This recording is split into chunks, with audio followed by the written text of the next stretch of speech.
The sunset over Solstice painted the corrugated metal of rimfall in copper and gold, momentarily disguising the city's true nature as a scrap heap of civilization at the edge of contested space. Captain Cale Ardon stood on the rooftop of what passed for Solar Alliance headquarters, a repurposed cargo warehouse, watching the light play across the uneven skyline. In a few hours, it would be dark, and the Noct Federation would resume their nightly assault on the Alliance's crumbling defensive line. The year was 2475, and the Lyra-Orion galaxy had known little but tension since the end of the Cold War between the Solar Alliance and the Noct Federation. What had once been diplomatic maneuvering had devolved into open warfare on frontier planets like Solstice, and Cale, despite his rank, knew exactly where he stood in the eyes of Solar Command, a reservist warrior, barely worth the uniform he wore, kept around as an administrative formality rather than for any perceived value. His comm unit buzzed. "Captain Arden, report to command immediately." Cale sighed, taking one last look at the sunset. "Copy that. On my way." The interior of the warehouse was a maze of hastily erected partitions, computer terminals, and exhausted personnel. Colonel Silva, a stern-faced woman whose dedication to protocol bordered on fanaticism, waited for him in the central strategy room. "Captain Ardon," she said without looking up from her holographic display, "we've received intelligence that Noct forces are planning a significant push tonight. Our own forces are stretched thin after yesterday's defeat." Cale nodded, feeling the weight of that defeat. The Alliance had lost 37 soldiers and 2 strategic outposts in a poorly executed counteroffensive. "We're reassigning all available units to reinforce the eastern perimeter," Silva continued, "except for you." "Ma'am?" Silva finally looked up, her expression unreadable. "You'll be sent to the northern sector, alone." Cale blinked, certain he'd misheard. "The northern sector, that's within artillery range of their main encampment." "Are you questioning orders, Captain?" "No, ma'am. I'm seeking clarification." A flicker of something, perhaps guilt, crossed Silva's face before disappearing behind her professional mask. "Consider it reconnaissance. We need eyes up there." But Cale understood the unspoken truth. Command was sending him as a joke, a distraction, perhaps even as bait. The realization stung, but didn't surprise him. His reputation had preceded him to Solstice, the naval officer who'd frozen during a critical moment years ago, causing the loss of an entire frigate. He'd been demoted, shuffled to ground forces, and eventually relegated to reserve status. Now, in a time of desperate need, they'd recalled him to active duty, but the stigma remained. "Understood, Colonel. When do I leave?" 1900 hours. Dismissed. Cale saluted and turned to leave. "Captain," Silva called after him. Her voice had softened slightly. "Be careful out there." He nodded and exited, wondering if her concern was genuine or merely a balm for her conscience.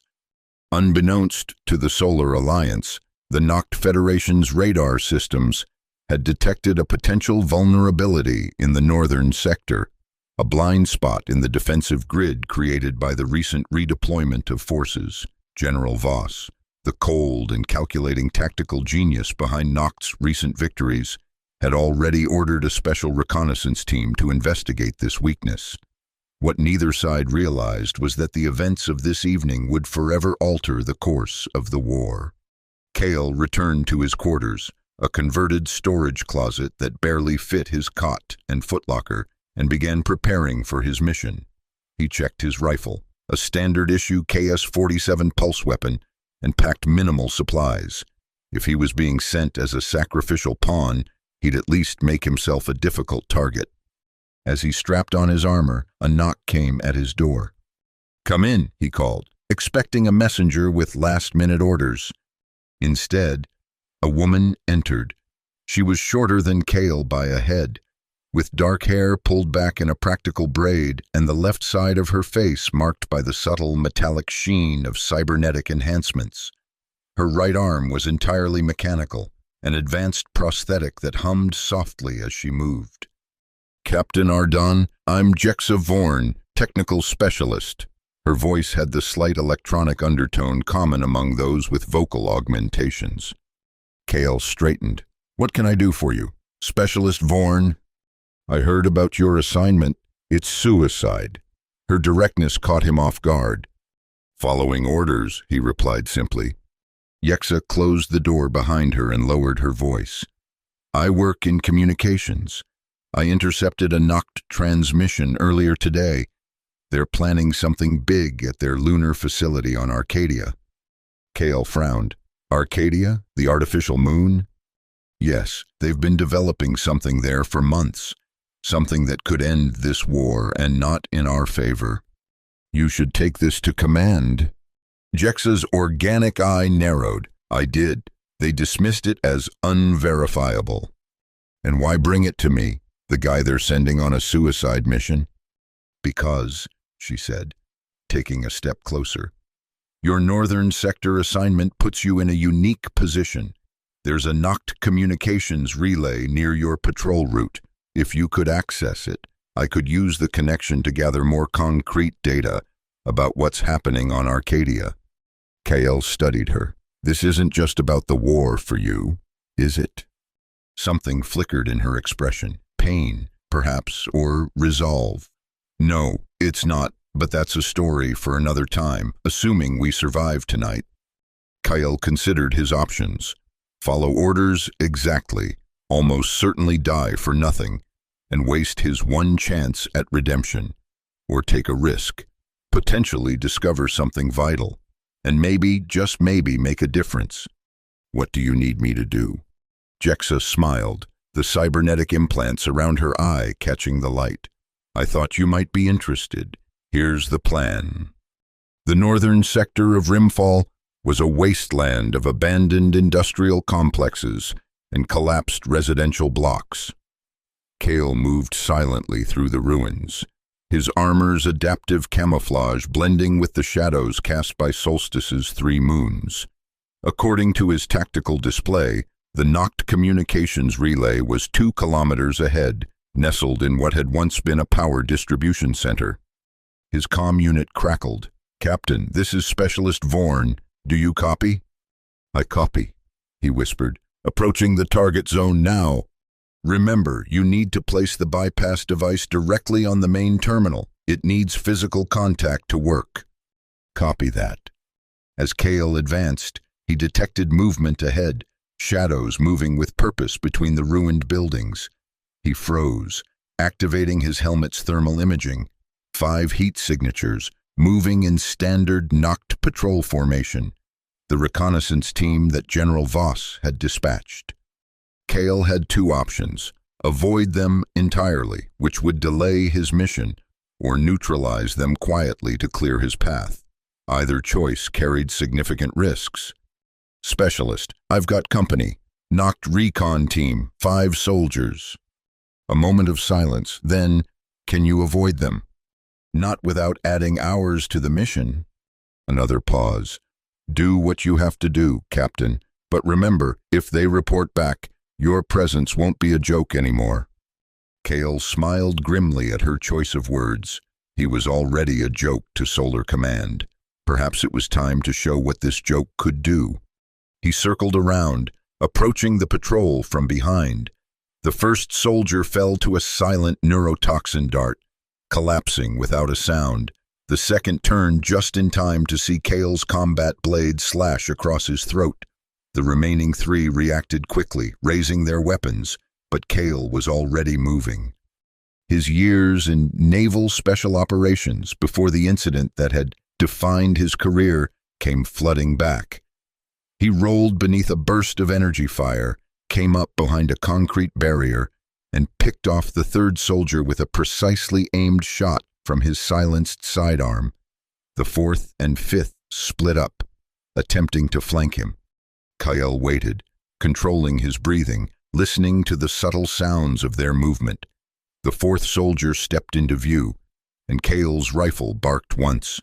The soldier dropped. The fifth, realizing he was outmatched, turned to flee, to sound the alarm. Cale couldn't allow that. He vaulted over the barrier, sprinting across the open ground with inhuman speed, born of desperation and training. He tackled the fleeing soldier, and they crashed to the ground in a tangle of limbs and armor. The knocked operative fought fiercely, landing a solid blow to Cale's face that split his lip. Cale responded with a precise strike to the soldier's throat, crushing his windpipe. As the soldier gasped his last breath, Cale stood and surveyed the carnage he'd created. 5 elite knocked soldiers, eliminated without raising the alarm. It wouldn't be long before they were missed, but it should buy him enough time. "Specialist," he whispered into his comm, "path clear, proceeding to the relay." Jexa's voice came back, tinged with concern. "Are you injured?" Cale touched his bleeding lip. "Nothing serious. How much time do I have before they're missed?" "Standard knocked protocol requires check-ins every 30 minutes. So you have—" There was a pause as she consulted something. 22 minutes. "More than enough," Cale replied, already moving toward the relay station. The communications relay was housed in a squat, unremarkable building that had once been a power substation. Cale approached cautiously, scanning for automated defenses or surveillance systems. To his surprise, the facility appeared minimally guarded, a testament to how secure the knocked forces believed this area to be. He found a maintenance entrance at the rear, bypassed the simple electronic lock, and slipped inside. The interior was dimly lit by emergency lighting, revealing banks of communications equipment that hummed with quiet efficiency. "I'm in," he reported. "Where's the main terminal?" "Should be in the central control room," Jexa responded. "Look for the largest console with multiple fiber optic connections." Cale navigated through the facility until he found what he was looking for, a massive terminal with a holographic interface currently in standby mode. He removed the bypass device from his equipment pouch, a small, unassuming disc that Jexa had provided, and placed it against the side of the terminal. "Device placed?" "Good," Jexa replied. "Give it a moment to sync." "There, I'm connected to their network now." Cale heard the rapid clicking of keys over the comm as Jexa worked her technological magic. "Captain, this is... oh my God." "What? What is it?" "They're building a gravity disruptor on Arcadia. It's capable of destabilizing planetary cores." Cale felt a chill run down his spine. A planet killer? Worse, it could render entire solar systems uninhabitable by creating cascading gravitational anomalies. And according to this, they're planning to test it on one of Solstice's moons in less than 48 hours. The implications were staggering. If the test succeeded, the Noct Federation would possess a weapon of unprecedented destructive power, one that could force an unconditional surrender from the Solar Alliance. "We need to report this," Cale said. "There's more," Jexa continued, her voice tight with emotion. "They've authorized full deployment against civilian targets if the Alliance doesn't surrender immediately after the demonstration." Cale closed his eyes, processing this information. "Download everything you can. We need irrefutable evidence to present to command." "Already on it, but Captain, there's something else, something personal." "What is it?" Jexa's voice grew quieter. "I've found records of their previous weapons tests. 3 years ago, they tested an earlier prototype on a small, supposedly uninhabited moon in the Cygnus sector. But there was a research outpost there, civilians. My parents were scientists stationed at that outpost." Suddenly, Jexa's involvement made perfect sense. "I'm sorry," Cale said, inadequate words for such a loss. "I was a teenager when it happened," she continued. "The explosion destroyed half the moon and killed everyone instantly. The official Noct report classified it as collateral damage in pursuit of strategic superiority. They knew the outpost was there, Captain. They just didn't care.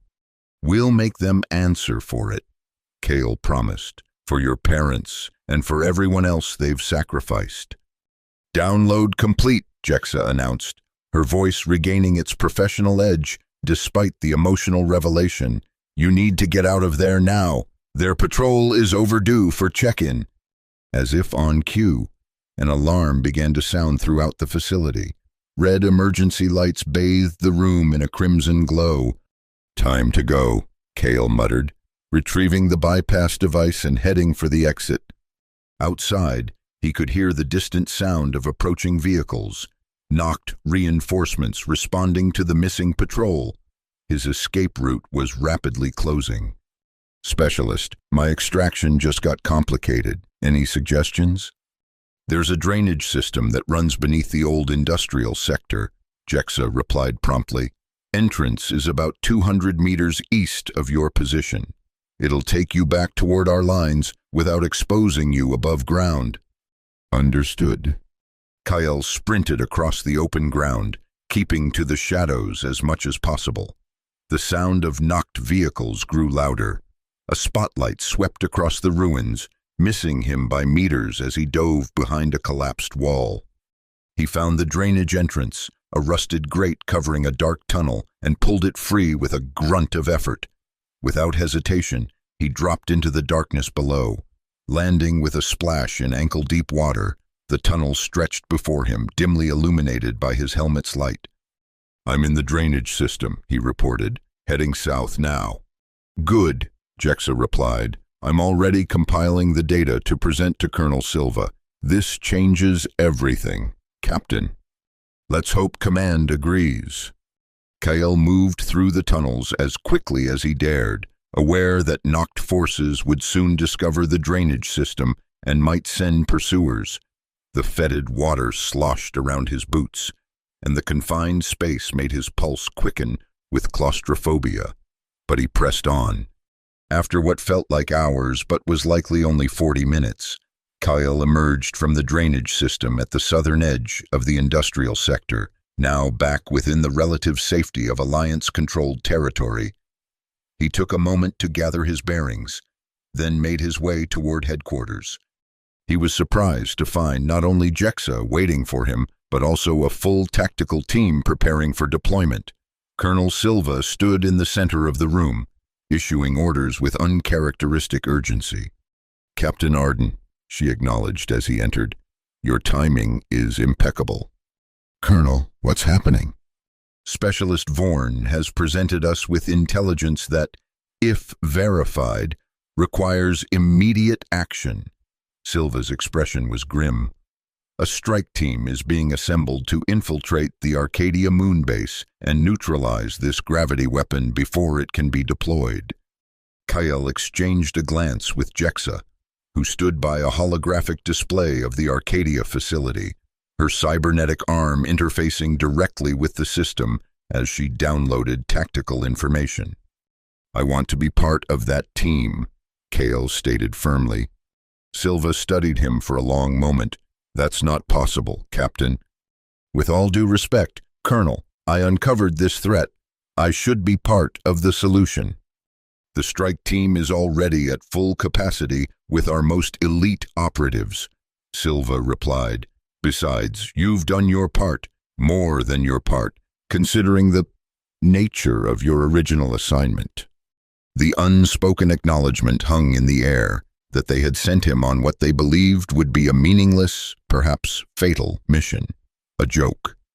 Captain Rin, the leader of the elite strike team, approached. He was a tall, imposing figure with a reputation for ruthless efficiency. He and Kale had history. Rin had been part of the rescue operation after the naval disaster that had derailed Kale's career. The contempt in his eyes was unmistakable. We don't need dead weight on this mission, Rin said, loud enough for everyone nearby to hear, especially not someone with a history of freezing under pressure. Kale felt the old shame rising but forced it down. This isn't about me, Rin. It's about stopping a weapon that could kill millions. Exactly why we can't afford any weak links. Rin turned to Silva. We're ready to deploy, Colonel. Silva nodded. Move out. As the strike team filed out toward the waiting dropships, Jexa approached Kale. He's wrong about you, she said quietly. Is he? Kale asked, the doubt that had plagued him for years resurfacing. I failed once before when people were counting on me. And today you succeeded when no one expected you to, Jexa countered. You were sent as a joke, Captain. The punchline is that you may have just saved us all. Before Kale could respond, alarms blared throughout the headquarters. A communications officer called out, Colonel, we've lost contact with the strike team's dropships. Silva rushed to the main display. What happened? Nacht interceptors, the officer reported. They were waiting in the upper atmosphere. Both dropships have been destroyed. A heavy silence fell over the room. The elite strike team, their best hope of stopping the weapon, was gone. They knew we were coming, Kale said quietly. How? Silva's face had gone pale. It doesn't matter how. What matters is that we've lost our window of opportunity. Not necessarily, Jexa interjected. She manipulated the holographic display, highlighting a small vessel in the landing bay. The maintenance shuttle. It's small enough to avoid the major detection systems if we take a circuitous route through the asteroid field. One shuttle won't be enough for another strike team, Silva objected. It would be enough for one person, Kale said, meeting Silva's gaze steadily. Someone who could infiltrate the facility, plant explosives at key points, and disable the weapon. Silva shook her head. That's suicide, Captain. So was my assignment tonight, Kale replied with a grim smile. Yet here I am. Jexa stepped forward. I should go with him. I can navigate the Nacht systems, bypass their security protocols. No, Kale said firmly. You're needed here to coordinate. And if I fail, you'll be the only one with complete knowledge of what we're facing. A tense silence followed as Silva considered the proposal. Finally, she sighed. I can't order you to do this, Captain Ardon. You don't have to, Kale replied. Consider it a volunteer assignment. Very well. Silva straightened, resuming her command posture. Prepare the shuttle for immediate launch. Specialist Vorn, provide Captain Ardon with all available intelligence on the Arcadia facility and the target weapon. As the room erupted into activity, Rin approached Kale again. His expression had changed, the contempt replaced by something more complex. You're really going to do this? He asked quietly. Someone has to. Rin nodded slowly. When I pulled you out of that burning frigate years ago, you were clutching the body of your navigator. You'd tried to save him even though the bridge was collapsing around you. Kale stiffened at the memory. I failed. Yes, you froze during the initial attack, but then you did something many wouldn't have. You went back for your crew. Rin extended his hand. Good luck, Captain. Maybe you'll surprise us all again. Kale accepted the handshake, a small measure of redemption in the gesture. As Rin walked away, Jexa approached with a data tablet. I've compiled everything we know about Arcadia, she said, handing him the device. Security rotations, facility layout, and the projected location of the gravity weapon. The most vulnerable point appears to be the primary power core. Destabilize that, and the entire weapon system should collapse. Kale studied the schematics. What about evacuation protocols? Will there be civilians on the station? Minimal support staff, mostly automated systems, but the primary control center will be heavily guarded. And Captain, she hesitated. General Voss himself is overseeing the final preparations. He'll be on Arcadia. The name sent a chill through Kale. General Voss was the architect of the Nacht Federation's most devastating campaigns, a brilliant tactician with a reputation for absolute ruthlessness and a belief in perfect order. Facing him would be like confronting the embodiment of the Nacht war machine itself. Then I'll have to be careful, Kale said simply. Jexa reached out suddenly, her cybernetic hand grasping his arm with surprising gentleness. "There's something else you should know about me." Kyle waited, sensing the importance of whatever she was about to share. "I wasn't just an orphan after that moon was destroyed," she said, her voice barely above a whisper. "I was there. I survived because I was in a reinforced lab during the impact, the explosion. It took my arm, half my face, damaged my vocal cords. The cybernetics aren't just enhancements. They're what allow me to function at all." Kale's expression softened. "Jexa, No pity," she interrupted firmly. "I don't tell you this for sympathy. I tell you because I want you to understand why this matters to me, why stopping this weapon is worth any cost." "I understand," Kale said quietly, "and I promise you I won't freeze this time." The maintenance shuttle was small, cramped, and utterly unremarkable, perfect for slipping past knocked defenses. Kale programmed the course Jexa had suggested, a winding path through the asteroid field that surrounded Arcadia. The artificial moon loomed ahead, a perfect sphere of gleaming metal against the blackness of space, its surface dotted with lights and massive defense installations. "Approaching Arcadia perimeter," Kale reported over the secure channel. "No signs of detection yet." "Maintain current trajectory," Jexa's voice replied. "There's a maintenance dock on the southern hemisphere that should have minimal security. It's used for automated supply drones." Kyle guided the shuttle through the field of asteroids, using the larger rocks as cover when possible. A patrol of knocked fighters passed in the distance, but their sensors swept right past his position without pausing. "Almost there," he murmured, more to himself than to Jexa.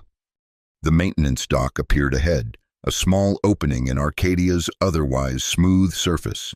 Kale cut the engines to minimal power and drifted the final distance, using only occasional bursts from the maneuvering thrusters to stay on course. "Docking now," he reported as the shuttle made contact with the automated system. "Good," Jexa replied. "Once inside, you'll need to move quickly. According to the schematics, there should be a service corridor that leads toward the central hub. Follow it to junction C7, then take the elevator shaft up 3 levels.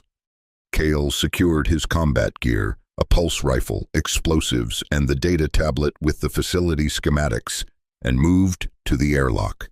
As the door cycled open, he took a deep breath, steadying himself. "I'm going radio silent until I reach the target," he told Jexa. "No sense risking detection from comm signals." "Understood. Good luck, Captain." There was a pause. Then, "Come back alive if you can." Kale smiled despite the gravity of the situation. "I'll do my best, Specialist." He stepped through the airlock and into Arcadia. The maintenance level was eerily quiet, populated only by service drones that paid him no attention as he moved through the corridors, keeping to the shadows. His armor's adaptive camouflage shifted to match the metallic gray of the surroundings, making him almost invisible unless directly observed. He found junction C7 easily enough, but the elevator presented a problem. It required knocked security clearance, rather than risk triggering an alarm by attempting to bypass it. Kale pried open the maintenance hatch beside it and entered the elevator shaft itself. Using his magnetic gloves and boots, he began climbing the shaft's wall toward the upper levels. 3 levels up, he forced open the doors just enough to slip through and found himself in what appeared to be a research section. Unlike the maintenance level, this area was staffed with knocked personnel, scientists and security officers moving purposefully between laboratories. Kyle ducked behind a storage unit as a patrol passed, then consulted the schematics on his tablet. The primary power core was 2 sections over, beyond a high-security checkpoint. The gravity weapon itself was housed in the central chamber directly above it. He would need a disguise. Fortune favored him as a lone scientist entered the storage area. Kale moved silently behind the man and applied a precise nerve pinch to render him unconscious. He dragged the limp body behind the storage units, quickly changed into the scientist's lab coat and identification badge, and stepped out into the corridor with practiced confidence. The disguise worked. Security personnel nodded to him as he passed, and he returned the gestures with appropriate knocked formality. He made his way through the research section, past the checkpoint, where his borrowed identification barely passed scrutiny, and into the power core area. The core itself was massive, a pulsating sphere of contained energy suspended in a magnetic field, surrounded by control stations and monitoring equipment. Technicians moved about, making adjustments and recording readings. At the primary control station stood a tall, imposing figure that Kale recognized immediately from intelligence briefings, General Voss. Even from a distance, Voss emanated authority. His uniform was impeccable, his posture rigid, his silver hair precisely trimmed. His face bore the scars of previous conflicts, but they only enhanced his aura of invincibility. This was a man who had never known defeat, who believed absolutely in the righteousness of his cause and the inevitability of knocked victory. Kale knew he couldn't simply plant explosives and leave. Not with Voss present and the room full of personnel. He needed a distraction. He approached one of the secondary monitoring stations, pretending to examine the readouts. When no one was looking, he inserted a small device into the system, a localized electromagnetic pulse generator that JEXA had provided. He set the timer for 30 seconds, then moved casually toward the exit. The EMP detonated with a sharp crack, plunging that section of the room into darkness and triggering alarms. As technicians rushed to address the sudden malfunction, Kale slipped back in, heading for the underside of the power core's containment system. He placed the first explosive charge beneath the primary coolant conduit, setting the timer for 15 minutes. The second charge went beside a critical power junction. The third— "Don't move." The voice was cold, commanding, unmistakable. Kale froze, the third explosive still in his hand. "Turn around, slowly." Kyle complied, finding himself face to face with General Voss. The general held a precision pulse pistol aimed directly at Kale's heart. "An Alliance operative," Voss observed, his tone almost conversational. "How disappointing. I expected a more substantial effort to stop us, not a lone saboteur." "Sometimes a joke is all you need," Kale replied, deliberately using the word that had defined his mission from the start. Voss's expression didn't change. "Put down the explosive and step away from the core."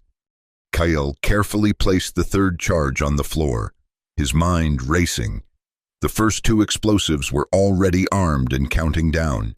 If he could keep Voss distracted for just a few more minutes. "You know what we're building here," Voss continued. "A weapon that will end this pointless conflict once and for all. Peace through overwhelming force." "Peace? You're creating a device that could render entire systems uninhabitable." "A regrettable necessity. Your alliance refuses to accept the inevitable. That order must prevail over chaos. The Noct Federation represents the future of humanity among the stars. Disciplined, unified, purposeful." "At what cost?" Kale asked. "How many civilians died when you tested the prototype? How many orphans did you create?" A flicker of something, perhaps doubt, crossed Voss's face, but it was quickly suppressed. "Progress demands sacrifice. History will vindicate our methods when humanity thrives under Noct guidance." "I've heard that justification before," Kale said, "from every tyrant who ever lived." Voss's expression hardened. "Enough philosophy. Security will arrive momentarily to take you into custody. You will provide valuable intelligence regarding Alliance defenses before your execution."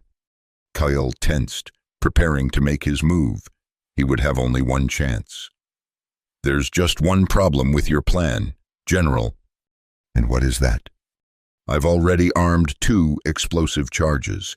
This facility will begin to collapse in approximately... Kale checked his chronometer. 10 minutes. Voss's eyes widened slightly, the first real emotion he'd displayed. You're bluffing. Am I? Kale allowed himself a small smile. Care to wager the future of your super weapon on that assumption? Voss barked an order into his comm unit. Security, evacuate all essential personnel immediately. Initiate containment protocols for the power core. As Voss's attention wavered, Kale made his move. He lunged forward, knocking the pulse pistol aside as it discharged, the energy blast scorching the wall beside them. They grappled briefly before Kale delivered a powerful blow to Voss's midsection, doubling the general over. Kale sprinted for the control station, knowing he needed to disable the weapon itself, not just its power source. Voss recovered quickly, drawing a hidden blade from his uniform and pursuing. The control station was a complex array of interfaces and holographic displays. Kale quickly identified the primary system, a neural interface designed to link with an artificial intelligence that would control the gravity disruptor with precision impossible for human operators. Step away from the console, Voss commanded, advancing with the blade. This ends now, General, Kale replied, entering commands to initiate a system purge. Voss attacked, slashing with practiced precision. Kale dodged, but the blade caught his arm, slicing through his stolen lab coat and drawing blood.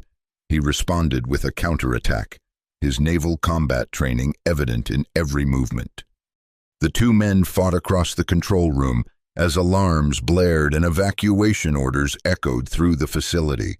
Personnel fled around them, paying little attention to the life-or-death struggle occurring amidst the chaos. Kale landed a solid blow to Voss's face, staggering the general. He used the momentary advantage to return to the console and continue the system purge. The neural interface began to glow red as its connections were severed one by one. No, Voss roared, recovering and charging again. This time, his blade found its mark, plunging into Kale's side. Pain exploded through Kale's body, but he refused to fall. He gripped Voss's wrist, preventing the general from withdrawing the blade for another strike, and delivered a devastating headbutt that broke Voss's nose with a sickening crunch. The general stumbled backward, blood streaming down his face. Kale, the blade still embedded in his side, turned back to the console to complete the purge. System purge complete, announced an automated voice. Neural interface disconnected. Gravity disruptor offline. A violent tremor shook the facility as the first explosive detonated, damaging the coolant systems for the power core. Warning lights flashed across the control panels. Critical failure imminent, the automated system warned. Core containment compromised. Evacuate immediately. Kale pulled the blade from his side with a grimace of pain, applying pressure to the wound. He looked at Voss, who had regained his footing but seemed disoriented from the blow to his head. It's over, General, Kale said. The weapon is disabled, and this facility will be destroyed in minutes. We need to evacuate. I will not abandon my life's work, Voss snarled, blood from his broken nose staining his immaculate uniform. The Alliance cannot be allowed to prevail. Order must... His words were cut short, as a second explosion rocked the facility, more powerful than the first. A support beam crashed down, striking Voss and pinning him to the floor. The general cried out in pain, his legs trapped beneath the massive metal structure. Kale had a choice: leave his enemy to die or attempt a rescue that might cost him his own life. The memories of his past failure flashed through his mind, the burning frigate, his navigator's lifeless body in his arms, the frozen moment when he should have acted, but didn't. He had carried that shame for years, allowed it to define him. Not this time. Kale staggered to Voss's side, ignoring the pain from his own wound. Hold still, he ordered, examining the beam. It was too heavy to lift alone, but a nearby piece of equipment could serve as a lever. "What are you doing?" Voss demanded, his voice strained with pain and confusion. "Saving your life," Kale replied simply.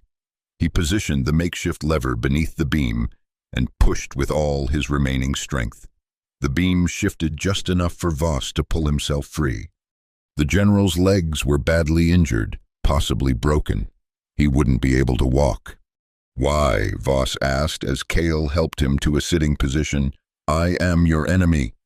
"Because this war has seen enough death," Kale answered. He activated his comm unit, breaking his earlier radio silence. "Specialist Vorn, do you copy?" After a moment of static, Jexa's voice came through. "Captain, thank God, we detected the explosions. What's your status?" "Mission accomplished. The weapon is neutralized, and the facility is collapsing. I need an extraction from the North Docking Bay." He paused, then added, "I have General Voss with me. He's injured but alive." There was a stunned silence before Jexa responded. "Understood. A shuttle is already en route to your position. ETA 5 minutes. "We might not have 5 minutes," Kale muttered. Looking at the deteriorating conditions around them, he turned to Voss. "Can you move if I support you?" The general nodded stiffly, pride warring with survival instinct. Kale helped him up, taking most of the man's weight as they began making their way toward the docking bay. Each step was agony for both of them, Kale with his stab wound, Voss with his crushed legs. They moved through corridors filled with smoke and sparking electrical systems, passing panicked personnel rushing toward escape pods and emergency shuttles. No one challenged them. In the midst of catastrophe, even enemies became allies in survival. The North Docking Bay was in chaos when they arrived. The few remaining shuttles were already overcrowded with evacuees. Kale guided Voss to a relatively quiet corner, setting the general down carefully against a wall. "Your Alliance colleagues may not be as merciful as you," Voss said, his voice tight with pain but his dignity intact. "I understand the consequences of capture." Kale studied the man who had been the face of the enemy for so long. "This war has gone on too long, General.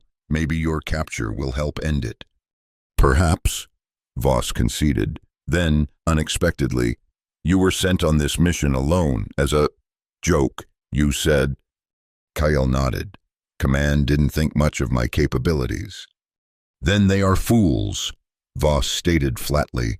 "You have succeeded where their elite forces failed. You disabled a weapon that would have changed the course of the war, and you chose mercy when vengeance would have been justified." He grimaced as a wave of pain washed over him. "These are not the actions of a joke, Captain. These are the actions of a true warrior." Before Kale could respond, the docking bay doors opened to admit an Alliance shuttle. It landed amidst the chaos, its ramp descending to reveal Jexa herself at the controls. "Captain," she called over the comm, "we need to move now. The station's core is approaching critical failure." Kale helped Voss to his feet once more, supporting him as they made their way to the shuttle. As they reached the ramp, Jexa emerged from the cockpit, her expression hardening at the sight of Voss. "This is the man responsible for the weapon," she said, her voice cold. "For the moon that was destroyed, for my parents." Voss met her gaze without flinching. "I authorized the test," he acknowledged. "I did not know of the research outpost until afterward." "Would it have made a difference if you had known?" Jexa demanded. A moment of silence stretched between them, punctuated by the distant sounds of the facility tearing itself apart. "Once, no," Voss finally admitted. "I believed absolutely in the necessity of our cause. Now," he glanced at Kale, "I am less certain." Jexa's organic eye glistened with unshed tears, but she stepped aside to allow them to board. "Get him secured," she told Kale. "I'll get us out of here." As Jexa returned to the cockpit, Kale helped Voss into a seat and applied emergency medical treatment to both their wounds. The shuttle lifted off, navigating through the disintegrating docking bay and out into open space. just as a massive explosion consumed the artificial moon behind them. "Arcadia is gone," Jexa reported from the cockpit, along with the gravity weapon. Kyle secured himself in the co-pilot seat, watching through the viewscreen as debris scattered across space, the remnants of what would have been the most devastating weapon in the history of the conflict. "Set course for Solstice," he instructed, "and contact Colonel Silva. Tell her we're coming home with General Voss." The return to Rimfall was met with a mixture of disbelief and cautious celebration. The capture of General Voss, architect of the Noct Federation's military strategy and mastermind behind the gravity weapon, represented the most significant intelligence coup of the war. Kyle, his wound treated but still tender, stood in Colonel Silva's office as she reviewed the mission report. The colonel's expression remained professionally neutral, but there was a new respect in her eyes when she looked at him. "The Alliance High Command has conveyed their highest commendation for your actions, Captain Ardan," she said formally. "What you accomplished on Arcadia has fundamentally altered the course of this conflict." "Thank you, Colonel, but I didn't act alone. Specialist Vorn's intelligence and technical support were invaluable." Silva nodded. "Specialist Vorn has received appropriate recognition as well." She paused, setting down the report. "There's another matter we need to discuss. Your decision to bring General Voss back alive." "Was that a mistake?" Kale asked, his tone even. "Quite the opposite. High Command believes his capture presents an unprecedented opportunity for negotiation. The Noct Federation has already reached out through diplomatic channels, expressing interest in prisoner exchange talks." Kale raised an eyebrow in surprise. "That's unexpected." "Indeed. Intelligence suggests that without Voss and the threat of the gravity weapon, moderate factions within the Noct leadership are gaining influence. There's genuine interest in de-escalation." Silva leaned forward slightly. "You didn't just disable a weapon, Captain. You may have created an opening for peace." "What happens now?" "Voss will be transferred to a secure medical facility while diplomatic channels are established. In the meantime—" Silva hesitated, seeming almost uncomfortable. "I owe you an apology, Captain.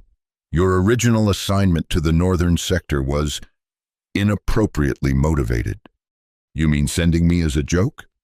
Silva winced slightly at the blunt phrasing. "Yes, it was a lapse in judgment on my part, influenced by your record and the stress of our recent defeats. I failed to see your potential value."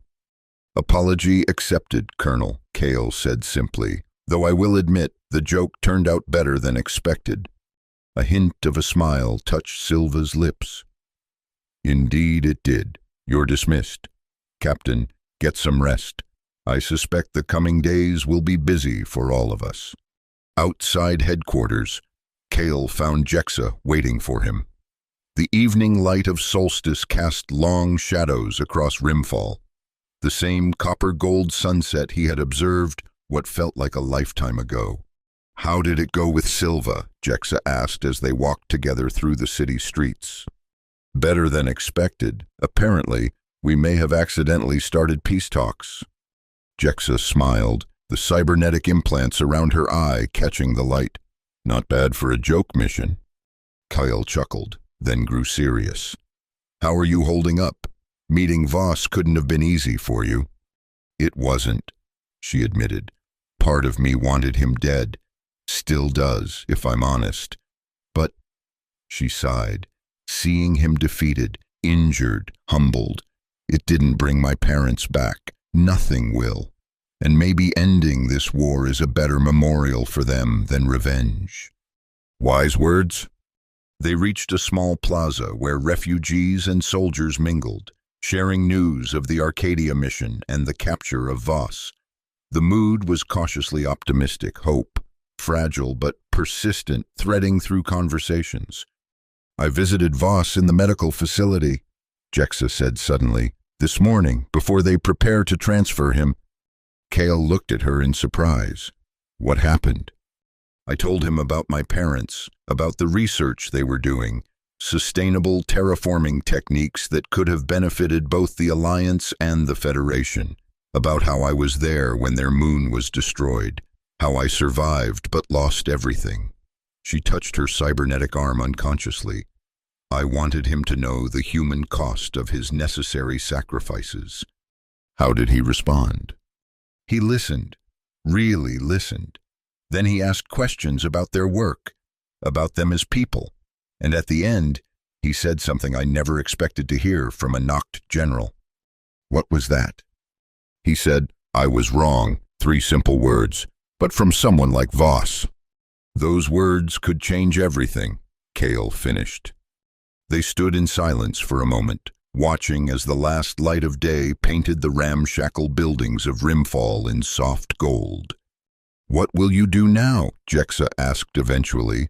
"Once the peace talks begin in earnest, they won't need as many soldiers on the front lines." Kyle considered the question. For years, his identity had been defined by his past failure, by the shame he carried. Now that burden felt lighter. "I'm not sure," he admitted. "Maybe return to naval service, if they'll have me, or stay groundside, help rebuild what this war has destroyed." He glanced at her. "What about you?" "I've been offered a position on the technical team analyzing the data we recovered from Arcadia. Apparently, some of the technology could be repurposed for non-military applications, including advanced terraforming." She smiled slightly. "My parents would have appreciated the irony." "They would be proud of you," Kale said gently. "And what about us?" Jexa asked, her voice softening. "After everything we've been through together?" Kyle looked at her, this remarkable woman who had trusted him when no one else would, who had turned personal tragedy into a force for change. In another time, another place, they might never have met. The war had brought them together, but perhaps peace would offer something more. "I think," he said carefully, "that remains to be seen, but I'm looking forward to finding out." As night fell over Rimfall, the first diplomatic communique from the Noct Federation arrived, formally requesting negotiations for General Voss's return and, more significantly, for a permanent cessation of hostilities. The joke that Command had sent into the northern sector had, against all expectations, changed the course of the war.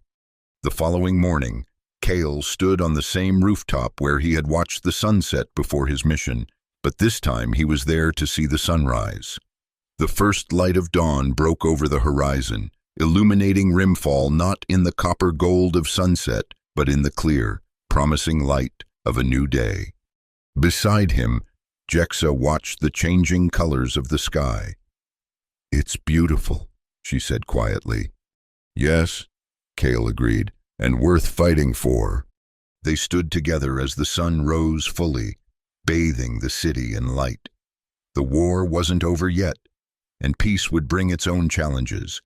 But for the first time in years, there was genuine hope. Sometimes, Kale reflected, the most unexpected things, even a joke, could change everything.